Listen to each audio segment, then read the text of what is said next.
চপের কালারটা এসছে দেখে সুন্দর করে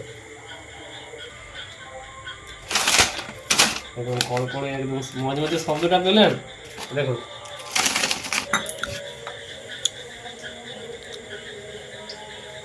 বন্ধুরা বাড়িতে যে কোনো জিনিস বানিয়ে খেলে যেমন স্বাদও হয় আর সেটা আর তৃপ্তিও মেলে। তাই বন্ধুরা আজকে আমি আপনাদেরকে বানিয়ে দেখাবো নিরামিষ চপ। নিরামিষ চপ ভাজার জন্য যেভাবে যে পদ্ধতিতে আমি নিরামিষ চপটা ভাজবো আপনাদেরকে সেটা দেখাবো। আর নিরামিষ চপ ভাজার জন্য আমি ফার্স্টে নিয়ে নিয়েছি 2টো তেজপাতা, 1/2 চামচ মৌরি, 1 চামচ ধনে, 1 চামচ জিরে, দারুচিনি, লবঙ্গ 4টে, 3টে এলাচ আর কিছুটা গোলমরিচ নিয়ে নিচ্ছি। এটা আমি আগে শুকনো কড়াই ভিজে নেব। কড়া গরম হয়ে গেছে বন্ধুরা, আগে এটাকে ভেজে নেব। সবগুলো মশলা একসাথে দিয়ে দিচ্ছি, আগে এটাকে ভালো করে ভেজে নেব। ভেজে নিয়ে এটাকে আমি একটা পেস্ট বানিয়ে নেব। ভাজতে হবে দেখবেন একটা ভাজতে ভাজতে একটা দেখবেন ফ্লেভার চলে আসবে, সব কিছুর একটা সেন্ট উঠবে। যখন সেন্ট উঠে যাবে ভাববেন যে ভাজা হয়ে গেছে। বন্ধুরা ভাজা হয়ে গেছে, নামিয়ে নেব। মশলাটা ভেজে নিয়েছি দেখছেন, হালকা হালকা করে এইভাবে আমি ভাজলাম। এবার এটাকে আমি গুঁড়িয়ে নেব। মশলাটা গুঁড়ানো হয়ে গেছে, এবার আমি বেসনের পেস্টটা করে নেব। আমি পরিমাণ মতো বেসন নিয়ে নিচ্ছি। বন্ধুরা আপনারা যতটা আলু নেবেন এর মশলা করার জন্য পরিমাণ মতো বেসন নিয়ে নেবেন। আমি আমার পরিমাণ মতো বেসন নিয়ে নিচ্ছি। দেখুন আমি পরিমাণ মতো বেসন নিয়ে নিচ্ছি আর 2 চামচের মতো কর্নফ্লাওয়ার নিয়ে নিচ্ছি। আপনারা চাইলে চাল গুঁড়িয়ে দিতে পারেন। এবার এটাকে ভালো কর্নফ্লাওয়ারটা এর সাথে ভালো করে আগে মাখিয়ে নিতে হবে। 1 চামচ পরিমাণ হলুদ দিয়ে দিচ্ছি, পরিমাণ মতো লবণ দিয়ে দিচ্ছি। আমি 1 চামচ পরিমাণ কাশ্মীরি লঙ্কার গুঁড়ো দিয়ে দিচ্ছি। এটা একটু চপটা কালারটা খুব ভালো আসবে, এর জন্যই দেওয়া। আগে শুকনো ভালো করে মাখিয়ে নেবেন বন্ধুরা, তাহলে কী হবে মিশ্রণটা খুব ভালো হবে। ভালো করে আগে মাখিয়ে নেবেন। এবার আমি পরিমাণ মতো জল দিয়ে দেবো। জল দিয়ে পেস্টটাকে কম করে জল দেবেন, যতটা প্রয়োজন হবে, বেশি জল দিলে হবে না। আর পেস্টটা কীরকম করতে হবে এটা লক্ষ্য রাখবেন। মেন এই পেস্টটা, এটা যত সুন্দর করে করবেন চপটা ততটাই সুন্দর হবে। আর এইটা বন্ধুরা ভালো করে দেখবেন কীভাবে আমি পেস্টটা বানাচ্ছি। এবার অল্প অল্প করে জল দেবেন, অল্প অল্প করে ফাটবেন। দেখবেন এটাকে ফাটতে এত তো শক্ত দেখাচ্ছিল, দেখবেন এটা দেখবেন পাতলা হয়ে যাবে। যত ফাটবেন এইভাবে দেখবেন চপটা তত ফুলে উঠবে, তত সুন্দর করে ফাটবেন। বন্ধুরা পেস্টটা একটু শক্ত আছে, আর একটু জল দিয়ে দেবো, অল্প একটু। দেখুন পেস্টটা ঠিক এইভাবে হবে। দেখুন এই দেখছেন ঠিক এইভাবে হবে। একদম পাতলা করবেন না আর একদম মোটাও করবেন না, এই যেমন আমি দেখালাম ঠিক এই টাইপের করবে। পেস্টটা হয়ে গেছে, এবার পেস্টটাকে 15 মিনিটের মতো ঢাকা দিয়ে রেখে দেবো। বন্ধুরা এবার নিরামিষ চপ বানানোর জন্য আলুর পুরটা বানিয়ে নেব। কড়াই গরম হয়ে গেছে, কিছুটা সরষের তেল দিয়ে দেবো। লঙ্কাটা ভেজে নেব। লঙ্কাটা ভাজা হয়ে গেছে, এবার তুলে নেবো। লঙ্কাটা তেল গরম হয়ে গেছে, কিছুটা পরিমাণ জিরা দিয়ে দেবো আর কুচিয়ে না রাখা কাঁচা লঙ্কা। এবার আদা বাটাটা দিয়ে দিচ্ছি।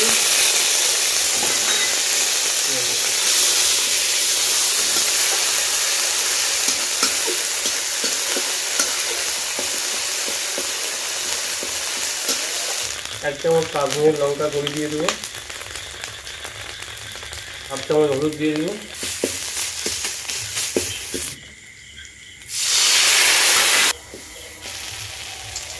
এবার মাখিয়ে রাখা আলুটা দিয়ে দেবো এর মধ্যে।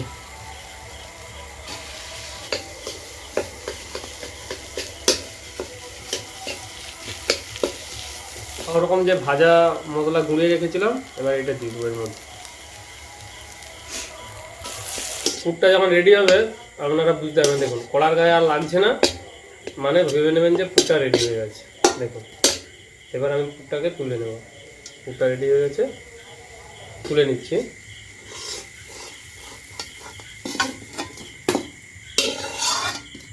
রেডি হয়ে গেছে দেখুন। সুন্দর কালার এসছে দেখছেন। এইভাবে ঠিক এইভাবে পুরটা বানিয়ে নেবেন, আমি যেভাবে দেখালাম ঠিক এইভাবে পুরটা বানিয়ে নেবেন। লঙ্কাটা যে ভেজে নিয়েছিলাম লঙ্কাটা যে মাখিয়ে নিচ্ছি, মাখিয়ে পেস্টটা সেটা মাখিয়ে নেব। লঙ্কা ভাজাটা এবার ভালো করে মাখিয়ে নেব, এইভাবে আলাদা করেই মাখাবেন, কড়াতে দিয়ে মাখাবেন না। আমি যেভাবে আলাদা করে মাখালাম, এই যে আলুটা যা হয়েছে না পুরো হয়েছে, সুন্দর হয়েছে, মানে একে যদি ভাত খাওয়া যায় না, এক থালা পুরো ভাত খাওয়া হয়ে যাবে। আর একটা সুন্দর একটা সেন্ট আসতেছে। কড়া তেলে গেছে, আবার তেল দিয়ে দেবো।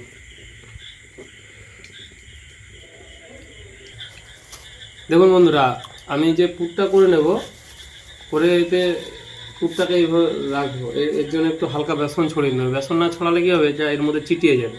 এবার চপের সাইজে একটু গোল গোল করে নেব, আর হাতে একটু তেল নিয়ে নেবেন, নাহলে কী হবে হাতের মধ্যে চিটিয়ে যাবে। এইভাবে তেল নিয়ে নেব, এবার একটা একটা করে এখানে রেখে দেবেন।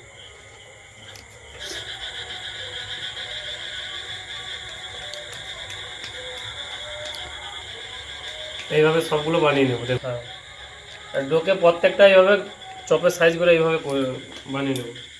সাইজ বানানো হয়ে গেছে, দেখছেন কত সুন্দর চপের সাইজ বানিয়েছে, তো দোকানের চেয়েও তো ভালো লাগছে।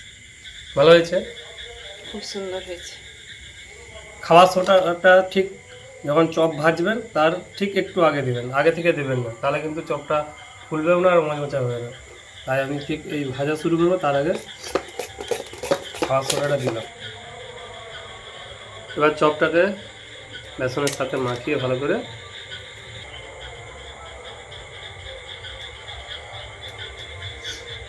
এবার ছেড়ে দিই।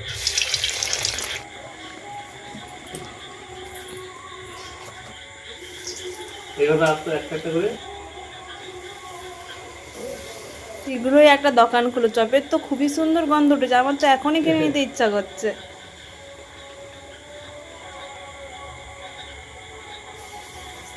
তোমার চপের কত দাম গো একটা? আমার একটু বেশি দাম লাগে, কারণ বাড়িতে বানিয়েছি তো। আচ্ছা আচ্ছা, বাড়িতে আমি ভেবেছিলাম বাড়িতে বানালে তো কম দাম হয়, তুমি আমার বেশি বেশি দাম বলছো। বাড়িতে বানাতে একটু কষ্ট হয়, বাড়িতে বানাতে কষ্ট, স্পেশাল করে বানানো এগুলো। আচ্ছা আচ্ছা, সেটা বলতে পারো। আর একটু তেলটা উপরে উপরে এভাবে দিয়ে দেবেন, তাহলে কি হবে চপটা ভালো করে ফুলে যাবে। দেখুন, দেখছেন, দেখুন বন্ধুরা, ও খুব সুন্দর চপ হয়েছে, আমার প্রচুর লোভ লাগছে কিন্তু। দেখুন দেখুন দেখুন দেখুন আপনারা দেখুন কত সুন্দর কালার এসছে বন্ধুরা। চপটা যখন ভাজবেন একটু মিডিয়াম হালকা আঁচে ভাজবেন, একদম খুব বেশি নয় আর খুব কমও নয়।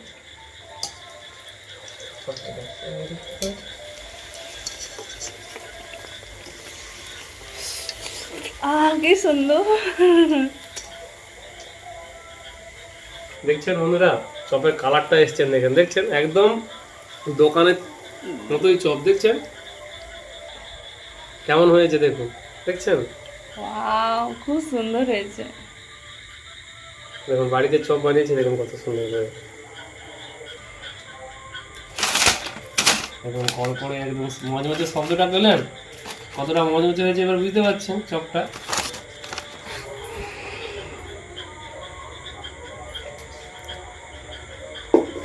বন্ধুরা বাকি চপগুলো ঠিক আছে কিভাবে এইভাবে ভেজে নেব।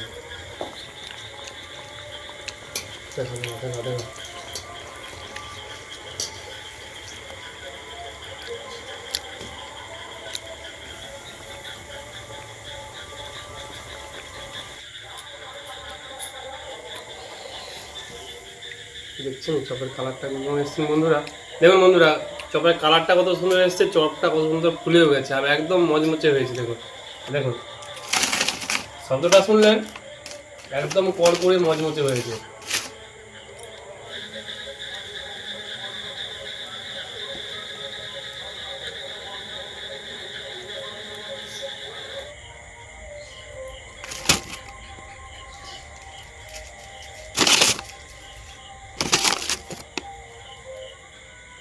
চপ আমাদের ভাজা হয়ে গেছে, এবার এর উপরে একটু বিট লবণ ছড়িয়ে দেবো। বিট লবণ ছড়িয়ে দিলে এর টেস্টটা আরও দ্বিগুণ বেড়ে যাবে, খেতেও সুন্দর লাগবে। হ্যাঁ ওটা অল্প একটু দুগুণ করে দিচ্ছি। দেখি এবারে চপটা ভাজা কেমন হলো। দেখুন চপের ভিতরে মশলাটা দেখছে, যেটা আমি চপ বানিয়েছি দেখুন কত সুন্দর ভাজা হয়েছে ভিতর থেকে, দেখুন খুব সুন্দর ভাজা হয়েছে। খেয়ে দেখুন কেমন হয়েছে।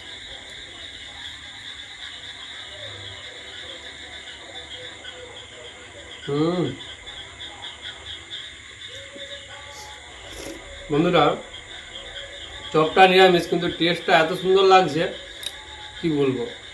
বাড়িতে বানালে বন্ধুরা কী হয় বলুন তো, কিপটেমি করতে পারবেন না। এই দেখুন যতটা পারবেন খাওয়ার ইচ্ছা হয় খেতে পারবেন।